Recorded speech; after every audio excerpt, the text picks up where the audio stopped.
tengah minum air mari. Bong bunyi. Masih nak mati enjing dah tekan minyak. Dicabut enjing, setok anak kucing, bong bunyi, gegar kedai kopi. Tengok Allah. Warna merah, Ferrari 360 Spider. 4,500 cc. Exhaust saja 130,000 oda daripada Itali.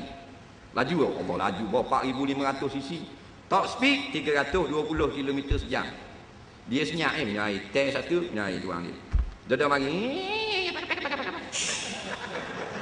Kancil. Duduk sebelah. Lebar pun kata turun. Teh tarik satu. Oh, teh tarik. Kawan dia pula. Neslo. Oh, Neslo. Neslo dia. Nescopi campur Milo.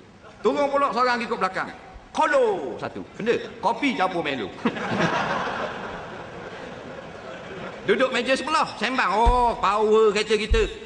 Naik tadi 600 km sejam ni. Masa kat highway 600. Masa U-turn tadi 108 tau.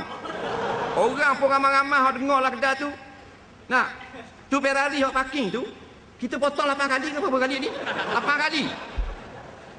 Orang ramai-ramai hok percaya ke dia ni bodoh ke cerdik? Dia jawab, bodoh ke cerdik? Bodoh. Gitu juga. Bila ustaz je duduk petikam benda khilafiah gini, yang ulama kata larang jangan cara benda khilafiah.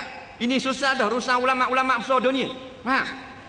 Jangan balah benda khilafiah, bukan benda mungkar. Benda mungkar kita nak balas. Man ra'a minkum munkara. Siapa tengok benda mungkar, fal yughayyir, baru waktu kita kena ubah. Benda mungkar. Tengok dalam kitab fiqh, benda mungkar yang haram dengan sepakat ulama.